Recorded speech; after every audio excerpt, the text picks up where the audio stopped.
Shalom, saya akan menyampaikan kebenaran firman Tuhan di tempat ini yang belakangnya ada pemandangan kota Bogor, ada Gunung Salak,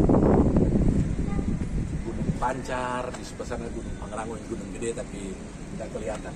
Nah, sebelum saya akan menyampaikan firman Tuhan, mari kita berdoa. Roh Kudus, kenakanlah hambamu sebagai pakaianmu, agar apa yang menjadi kehendak Bapa di sorga yang akan nama sampaikan kepada umatmu. Dalam nama Yesus. Haleluya. Amin. Nah, di dalam Kejadian pasal yang pertama, ayat yang ke-26 sampai dengan ayat yang ke-28, ini berbicara tentang bagaimana ketika Allah menciptakan manusia, baiklah kita menciptakan manusia menurut gambar dan rupa Allah. Dan akhirnya dalam ayat yang ke-27, manusia diciptakan. Dan dalam ayat yang ke-28, Kejadian pasal yang pertama, Tuhan berkata dan dia memberikan mandat kepada manusia, beranak cuculah dan bertambah banyak.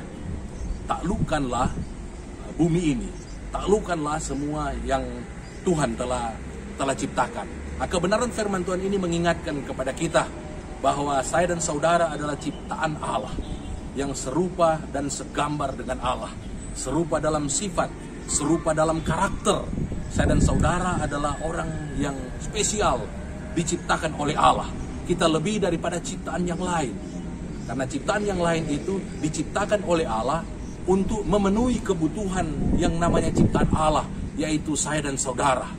Nah, saudara dan saya diberi tugas, diberi mandat oleh Allah untuk menaklukkan, dalam pengertian kita yang akan mengelola hasil ciptaan ini. Kita akan mengelola bumi ini, mengelola yang ada di udara, yang ada di laut, tumbuh-tumbuhan, kemudian segala sesuatu yang ada di dunia ini kita harus kelola. Kita yang akan menjalankan dan mengatur segala sesuatu, tentu dengan karunia dan talenta yang Tuhan berikan kepada kita. Kita bisa mengaturnya lewat kehidupan kita, lewat pekerjaan kita, kemudian juga lewat usaha kita. Kita bisa juga berdoa untuk ciptaan-ciptaan yang ada. Yang saya mau ingatkan kepada kita, jangan sampai ciptaan-ciptaan ini yang mengatur saya dan saudara. Jangan sampai ciptaan-ciptaan ini, kepada ciptaan-ciptaan ini justru kita menyembah yang diciptakan oleh Allah untuk saya dan saudara.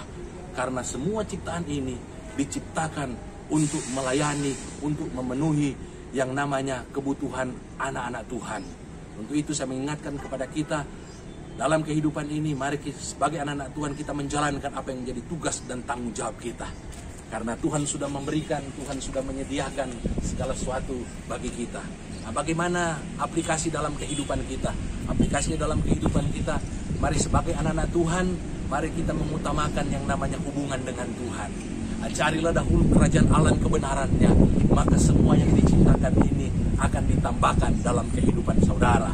Dan sebagaimana Tuhan memberkati yang namanya Abraham, Ishak dan Yakub, dia diberkati secara rohani, dia diberkati secara sosial, rumah tangganya diberkati, demikian juga secara ekonomi dia diberkati. Abraham dan keturunannya diberkati dengan melimpah-limpah. Demikian juga dengan saya dan saudara yang telah percaya kepada Yesus, maka berkat yang Allah berikan kepada Abraham, sehingga Abraham diberkati, itu juga diberikan, disediakan buat anak-anak Tuhan, sehingga kita akan diberkati juga secara rohani, secara sosial, dan secara ekonomi. Dan digenapi apa yang Allah sampaikan di dalam Kejadian 1 yang ke-28, taklukkanlah bumi. Kalau anak-anak Tuhan diberkati secara rohani, secara sosial dan ekonomi, berarti kita telah menaklukkan bumi ini. Tapi ingat, bukan hanya untuk diri kita kalau kita diberkati, tapi sebagaimana seperti kepada Abraham, jadilah berkat. Maka kita juga harus menjadi berkat bagi sesama kita. Kita harus menjadi berkat bagi orang-orang yang berkekurangan. Berkat-berkat Tuhan dalam kehidupan kita bukan hanya untuk kita nikmati sendiri, tetapi untuk kita menjadi berkat juga bagi orang lain, bagi sesama, sehingga mereka akan memuliakan Tuhan Yesus Kristus melalui kehidupan saya dan saudara. Yesus kiranya memberkati. Mari kita berdoa. Terima kasih Tuhan buat firman yang telah disampaikan. Biar kebenaran firman Tuhan ini akan kami hidupi, dan firman Tuhan ini akan terus memimpin kehidupan kami. Dalam nama Yesus hamba sudah berdoa. Haleluya. Amin. Dan Yesus kiranya memberkati kita semua yang mendengarkan firman Tuhan ini. Shalom.